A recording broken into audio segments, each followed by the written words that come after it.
Hi friends, welcome back to Lakshmi's craft and culture. ఈ ఆట చూస్తే మీకు చాలామందికి తెలిసే ఉంటుందండి.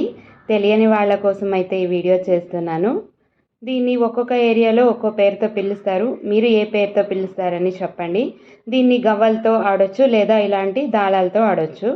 గవ్వలైతే 6 తీసుకోవాలి. ఇది మనకి ఏడిళ్ళది 7 ఉంది చూడండి బాక్సెస్ ఆ ఆట. సో అందుకని 6 తీసుకోవాలి గవ్వలైతే. మళ్ళీ పెట్టుకోవడం కూడా 6. ఇది ఇద్దరు ఆడొచ్చు, నలుగురు ఆడొచ్చు, లేదా ముగ్గురు ఎంతమంది అయినా ఆడొచ్చు, లేదా ఇద్దరు పేరుగా కూడా ఆడొచ్చు. గవ్వల్లో ఆడితే మనం 1, 2 ఎలా మనకి పడితే అలా, దాయాల్లో ఆడితే నంబర్స్ ఎలా పడితే అలా. మన కార్నర్లో ఇలా ఇంటూ మార్క్ ఉన్నవి సేఫ్ ప్లేస్ అండి. ఇది సెంటర్లో ఉన్నది ఎండింగ్ పాయింట్. దాయాల్లో అయితే మనం ఇలా ఆడినప్పుడు ఫస్ట్కి అయితే దేవుడికని ఒక ఆట వదిలేస్తాం. మీరు ఎలా చేస్తారో కామెంట్లో తెలియచేయండి. సెకండ్ ఆటలో ఎంత పడితే అంత పెడతాం. అలాగే ఇప్పుడైతే ఇద్దరు ఆడడం చూపిస్తున్నాను నేను. మీరు నలుగురు కూడా ఆడుకోవచ్చు. బారా అంటే 2 ప్లెయిన్గా ఉన్నది బారా అంటే 12 అది, లేదా 5, 6 ఇలా పడినప్పుడు ఇంకొక ఛాన్స్ అనేది ఉంటుంది ఆడడానికి. 1, 2, 3, 4కి అయితే ఉండదు. 5, 6, 12కి అయితే ఇంకో ఛాన్స్ అనేది ఉంటుంది. అది పడినప్పుడు మనం ఇంకొకసారి ఆడొచ్చు. ఇప్పుడు ఎంత పడితే అంత ఇద్దరు మూవ్ అవ్వాలి. ఒక్కొక్కళ్ళు ఒక్కొక్కసారి ఆడతారు. వాళ్ళకి ఎంత పడితే అంత మూవ్ అవ్వాలి. ఇప్పుడు ఇంటూ ఉన్న ప్లేస్ ఉంది చూడండి, అది సేఫ్. అక్కడ అందరూ ఒకేసారి అయినా పెట్టుకోవచ్చు, ఎంతమంది అయినా అది అక్కడ పెట్టుకోవచ్చు. ఒకళ్ళనొకళ్ళు దాన్ని కాయ చంపడం కానీ కొట్టడం కానీ ఏది చేయకూడదు. మిగతా బాక్సెస్లో ఉంటే అప్పుడు మనం కొట్టొచ్చు ఆపోజిట్ వాళ్ళది. మనం ఆపోజిట్ వాళ్ళ కాయ చంపిన తర్వాతే మనకి లోపలికి వెళ్ళడానికి ఛాన్స్ ఉంటుంది. సో ఎంతమంది ఆడితే అంతమంది, ఎవరిదో ఒక్కరిదైనా మనము కాయి చంపేసి తర్వాత మనము లోపలికి వెళ్ళాలి. ఇప్పుడు చూడండి, ఇది ఈ బాక్సెస్ కూడా లోపల ఉన్నది మనకి. ఇది ఒక్కొక్కరు ఎలా మనము లోపలికి వెళ్ళాలి అన్నది చూపిస్తున్నాను. ఇప్పుడు నేను ఆడుతున్నాను కాబట్టి ఇలా వెళ్ళాలి.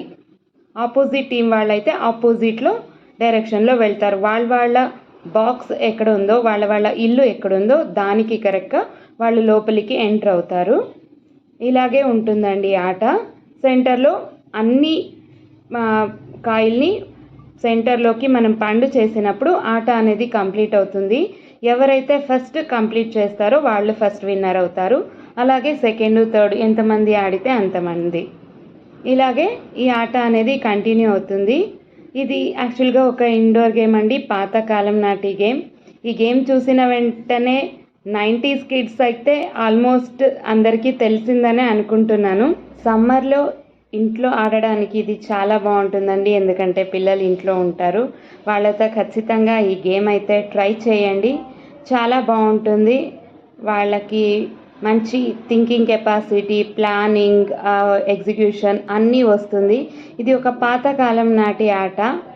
చాలా బాగుంటుందండి. 90s కిడ్స్ అయితే ఖచ్చితంగా తెలిసే ఉంటుంది. ఇప్పటి పిల్లలకైతే నాకు తెలీదు. మా ఇంట్లో అయితే ఎవరీ సమ్మర్కి ఇలాగే ఆడతాం. ఇది నేను క్లాత్లో ఎంబ్రాయిడరీ చేసి అయితే రెడీ చేశానండి. మనకి వేరే చోట దొరుకుతుంది. ఇది ఆన్లైన్లో కూడా ఇలాంటివి దొరుకుతాయి. ప్లస్ మనం ఇంట్లో కూడా ఏదైనా చార్ట్ పేపర్ మీద ఇలాంటిది రాసుకొని మనము ఆట అయితే ఆడొచ్చు. చాలా బాగుంటుందండి. ఈ ఆటని మీ ఊళ్ళో ఏ పేరుతో పిలుస్తారు అన్నది కామెంట్లో తెలియచేయండి.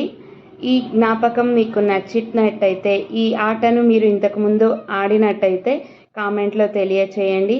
అండ్ తెలియని వాళ్ళ కోసం మీ ఫ్యామిలీ ఫ్రెండ్స్లో ఎవరైనా ఉంటే వాళ్ళ కోసం షేర్ చేయండి. నా ఛానల్కి సబ్స్క్రైబ్ చేయండి. ఇప్పుడు చూడండి, ఇలాగే ఆడుతూ లోపలికైతే ఎంటర్ అయ్యాము. ఎంటర్ అయిన తర్వాత అలాగే ఆట అనేది కంప్లీట్ అవుతుంది.